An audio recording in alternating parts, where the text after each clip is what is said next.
everyone! Welcome back to my channel, and if it's your first time to come here on this channel, I do encourage you to click the subscribe button down below, and of course do not forget to click the tiny bell button for you to be notified every time that I upload the video here on this channel. And for those of you guys na part ng Berry Fam, ayan, and kung nag-aabang kayo ng mga beauty videos, yun, meron pa naman tayo mga ibang beauty videos. Balikan nyo na lang muna yung mga vlogs natin and other reviews. Or maybe you can come back after 2 days because I do upload a video every other day.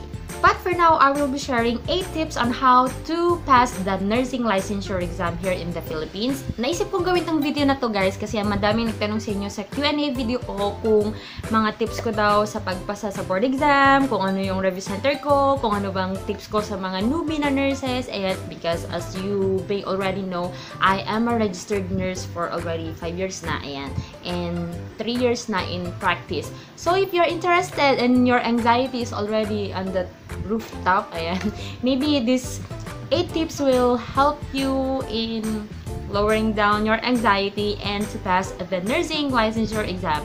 So without any further ado, let's get on to the video. Sa mga nagtanong kung ano ba yung review center ko, kasi maybe most of you guys will enter yung mga review center. Ang review center ko, Carl Balita Review Center. Ayan, na branch namin sa Morningstar sa Baguio. Ayan, kung sino yung mga sa Morningstar, hello, welcome back. And kung sino yung mga Carl Balita or CBRC fam, welcome here in our channel. Yung mga 8 tips ko, first one, meron talaga akong notes. Sorry kung namitingin ako sa baba kasi gusto ko, ayokong makalimutan yung notes ko, okay? So, my number 1 tip is to eat healthy. Bakit part yun ng pagpasa ng NLE? Ayan guys. Kasi most of the time, sa haba ng pag-review natin, which is most of us take the review, mga 2 months, 3 months.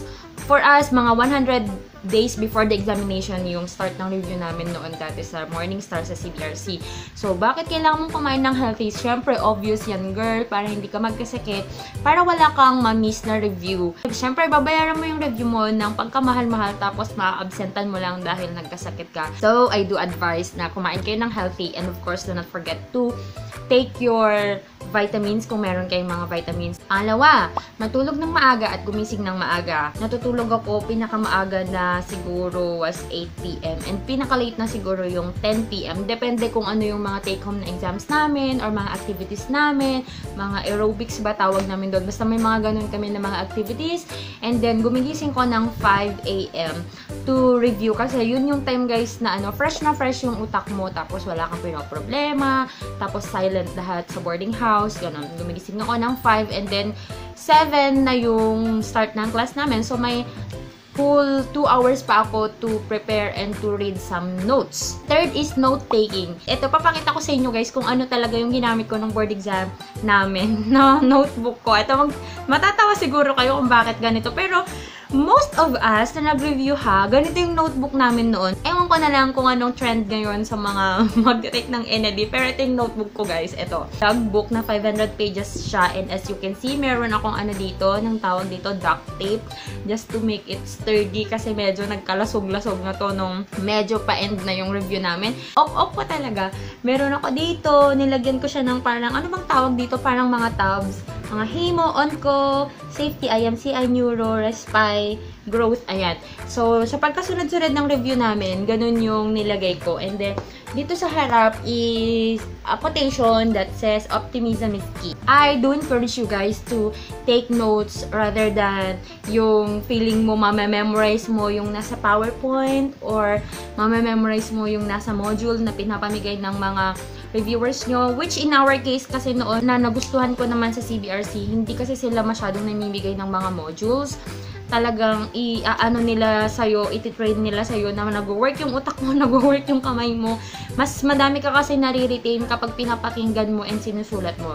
And ang kagandahan kasi sa ganito guys, unlike sa ganito kaliit na notebook, di ba may mga diagrams, ganyan na mga dinodrawing yung mga natin, yung mga reviewer natin. Mas madali kang makakasunod kasi hindi ka nag-iisip na paano ko ba ito isisingit sa maliit na notebook ko or ganun, di ba? So kahit gaano kalaki pa yung mga drawing, kasi naalala ko dito may mga drawing din ako eh. Parang dito guys, may mga pa-drawing din ako ganyan nalalaman. Kasi yan yung yung way ng mga reviewer nyo para matandaan nyo lahat ng mga information na sinashare nila sa inyo. So, I suggest get this one para mas madali para sa inyo ang pagtitake ng notes. Number 4 is cards and posts. Siguro, alam nyo na yung mga nagbo-board dati na nasa mga rooms nila, puro Manila paper, mga ganyan. Sa akin kasi hindi siya masyadong effective yung gano'n, yung puro, lahat ng nasa surroundings ko na puro na Manila paper or bond papers na ang daming information, parang feeling ko, hindi lang din magsisink in sa akin, hindi ko din sila masyadong binabasa. So, what I did is just a flashcard na ganito siya kaliit, na index paper, tapos, sa akin kasi noon, ang nahihirapan ako was the normal values, ganyan. For example, dito sa harap, ilalagay ko potassium, and then at the back, 3.5 to 5.5, ganun yung normal values ko. So, yun guys, kapag break time, habang nag-chit-chat yung mga kaklase ko noon na, nagtataka sila ba't yung mga ginaganyan-ganyan ko. Ganyan. Kasi nung bata ko, ganun yung effective sa akin na learning strategy ko. So, tinatanong nila ba't daw ako nagaganon. So, for me, I shared them how I did it, and then after that, ganito na yung flashcard ng kaklase ko. Ano naman sa kanya, drugs naman yung minamemorize niya.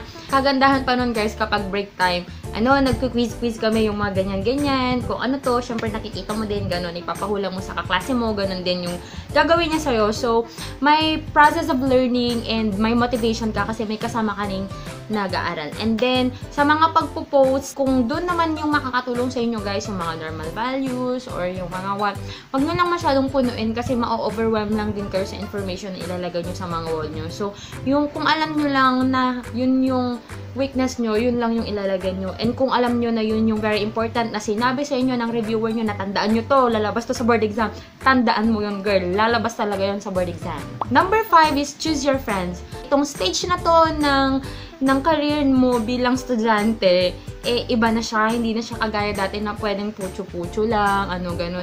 Kasi in the first place, gumastos ka ng college mo, ang dami mong ginastos, halos milyon ang ginastos mo, and then gagastos ka na naman sa board exam mo, may mga kapatid ka, may mga kamag-anak ka, may pamilya ka na umaasa sa pagpasa mo dahil ikaw na lang ang natitirang pag-asa nila.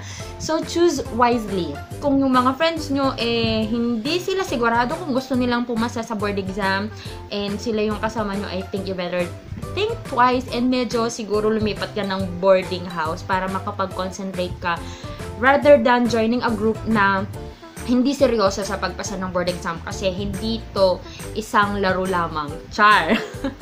Number 6 is unwind. Learn to rest and learn to budget your time.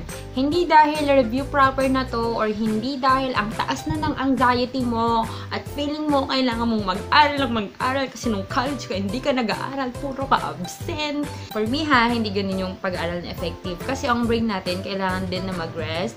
Ang katawan din natin kailangan din mag-rest. So every week dapat may day off ka.